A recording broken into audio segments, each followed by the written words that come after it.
Hello students, कैसे हैं आप। Welcome to my YouTube channel physics style. आज जो हम टॉपिक पढ़ने जा रहे हैं वो हमारे पास एक्साइटेशन एंड आयोनाइजेशन। एक्साइटेशन क्या होता है और आयोनाइजेशन क्या होता है। देखिए, सबसे पहले हम पढ़ेंगे कि एक्साइटेशन क्या होगा। तो एक्साइटेशन क्या होता है? The process in which absorption of energy by an electron when jump from inner orbit to the outer orbit. यानी जब इलेक्ट्रॉन, देखिए इसको समझिए, ये न्यूक्लियस हो गया, ये आपके लिए एक ऑर्बिट और ये आपका मान लीजिए कि सेकेंड ऑर्बिट है, ठीक है, और ये न्यूक्लियस है यहाँ पर। तो हम ये शो करते हैं कि यहाँ पर मान लीजिए कि 1 2 3 4 5 से लेकर अंत तक कितने भी ऑर्बिट हम यहाँ से बना सकते हैं। आगे इलेक्ट्रॉन यहाँ से जंप करता है इस ऑर्बिट में, ठीक है। मान लीजिए कि वो इनर ऑर्बिट से आउटर ऑर्बिट में जंप करता है, तो एनर्जी को क्या करेगा, वो एब्जॉर्ब करेगा। तो एनर्जी क्या कर रहा है, यहाँ से एब्जॉर्ब कर रहा है। जब इनर से आउटर में जाएगा तो यहाँ से एनर्जी को क्या करेगा, एब्जॉर्ब करेगा, ठीक है। उस फिनोमिना को हम क्या बोलते हैं, एक्साइटेशन बोलते हैं। या फिर हम दूसरी बात ये बोले कि वो कम से कम एनर्जी जिसके द्वारा इलेक्ट्रॉन है वो लोअर ऑर्बिट से या फिर इनर ऑर्बिट से आउटर ऑर्बिट में जंप करता है, उसको हम बोलते हैं ionisation, excitation energy.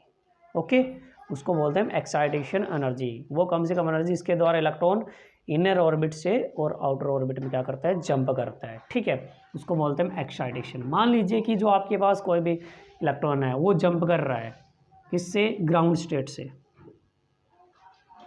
Ground state से, यानी n इजिकल टू 1, किस में, first excited state, first excited state पे जंप कर रहा है। तो यानी n की वैल्यू 2 हो गई आपके पास, ठीक है। जब n की वैल्यू 2 होगी तो यहाँ पर वैल्यू कितनी बनेगी आपके पास। तो हम उस एनर्जी को कैसे निकालते हैं, जो आपके पास एक्साइटेशन एनर्जी होती है, ये होती है आपके पास E2 माइनस का E1। E2 की वैल्यू आपके पास कितनी होगी, यानी फार्मूला क्या होता है आपके पास, ये होती है 13.6 इलेक्ट्रॉन वोल्ट होती है सबसे पहले वाले के लिए, E1 के लिए। और E2 के लिए कितनी होती है आपके पास, फार्मूला आपका ये होता है ना, 13.6 इलेक्ट्रॉन वोल्ट अपॉन में n स्क्वायर। ये E की वैल्यू होती है, 1 रखेंगे 13.6 इलेक्ट्रॉन वोल्ट माइनस का ये हो गया, और 2 रखेंगे तो आपके पास कितनी बन जाएगी, E2 की वैल्यू माइनस का 3.4 इलेक्ट्रॉन वोल्ट। तो ये आपके पास आ जाएगी वैल्यू, E2 की वैल्यू माइनस का 3.4 और ये वैल्यू हो जाएगी माइनस, और माइनस की कितनी होगी 13.6, ठीक है।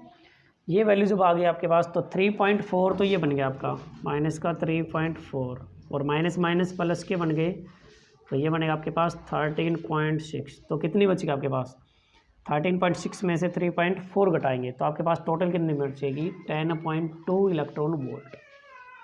ये आपके पास क्या बनेगी, यहाँ पर एनर्जी बन गई है, यानी एक्साइटेशन एनर्जी। ओके, तो ये एक्साइटेशन 10.2 इलेक्ट्रॉन वोल्ट आपके पास आ गई। अगर हम इसी को बोले कि एक्साइटेशन पोटेंशियल कितना होगा, तो यहाँ पर इसका पोटेंशियल, एनर्जी की जगह क्या बोलेंगे हम, उसको सिर्फ पोटेंशियल बोलेंगे। तो ये बन जाएगा 10.2 वोल्ट, ठीक है, 10.2 वोल्ट बोलेंगे इसको, ठीक है। दूसरी बात हम यहाँ पर पढ़ने जा रहे हैं वो हमारे पास आयोनाइजेशन क्या होता है। आयोनाइजेशन होता है removal of electron from the outer most orbit of an atom, यानी इलेक्ट्रॉन का आउटर मोस्ट ऑर्बिट से बाहर निकालना। मान लीजिए कि यहाँ पर इलेक्ट्रॉन्स है, ठीक है, आउटर मोस्ट ऑर्बिट में मान लीजिए कि यहाँ पर इलेक्ट्रॉन्स है, इसको हमें क्या करना है, बाहर निकालना है, ठीक है। तो यहाँ पर हमें क्या करना पड़ेगा, कुछ एनर्जी की रिक्वायरमेंट्स होगी, ठीक है। उसको हम क्या बोलेंगे, ये प्रोसेस तो क्या कहलाएगा, आयोनाइजेशन। और जहाँ पर जो एनर्जी की ज़रूरत पड़ेगी इसको आउटर मोस्ट ऑर्बिट से बाहर निकालने के लिए, उसको हम क्या बोलेंगे, यहाँ पर आयोनाइजेशन एनर्जी बोलेंगे। ओके, तो यहाँ पर आयोनाइजेशन एनर्जी कितनी होती है, सबसे पहले स्टार्ट करते हैं तो 13.6 इलेक्ट्रॉन वोल्ट यहाँ पर उसकी एनर्जी होती है ग्राउंड स्टेट के लिए। जो सबसे पहला जो स्टार्ट करते हैं, पहली जो वैल्यू होती है, तो यहाँ पर जो सबसे पहला यहाँ पर होगा मान लीजिए, तो इसकी होगी माइनस का 13.6 इलेक्ट्रॉन वोल्ट। ओके, और हम यहाँ पर अगले मान लीजिए कि आयोनाइजेशन आपके पास पोटेंशियल आ रहा है, तो आयोनाइजेशन पोटेंशियल के लिए यहाँ पर प्लस की 13.6 वोल्ट हो जाएगी, ठीक है, क्योंकि 0 माइनस का और माइनस 13.6 इलेक्ट्रॉन वोल्ट कितना बनेगा, 13.6 प्लस का ग्राउंड स्टेट। मान लीजिए कि ये आपके पास, तो माइनस का 13.6 तो कितना हो जाएगा, 0 प्लस 13.6, यानी 13.6 इलेक्ट्रॉन वोल्ट की जगह आपके पास वोल्ट आ जाएगा। अगर इलेक्ट्रॉन वोल्ट हो तो आपके पास एनर्जी है, और वोल्ट आ जाए तो आपके पास क्या है उसका, इसका मतलब वो आयनाइजेशन पोटेंशियल है। ठीक है, तो यहाँ से हम कोई भी क्वेश्चन आ सकता है आपका ऐसे, एनर्जी पूछ सकता है, पोटेंशियल पूछ सकता है। तो एनर्जी ऐसे निकालते हैं E2 - E1। ठीक है, कोई से भी, किसी से भी, ग्राउंड स्टेट से फर्स्ट एक्साइटेड स्टेट, तो ऐसे बोलेंगे हम इसको, सेकंड, थर्ड, फोर्थ, कोई भी आपसे पूछ सकता है, तो इसका फार्मूला ऐसे लगाएंगे हम। ओके गाइज, तो मिलते हैं हमारे नेक्स्ट वीडियो में।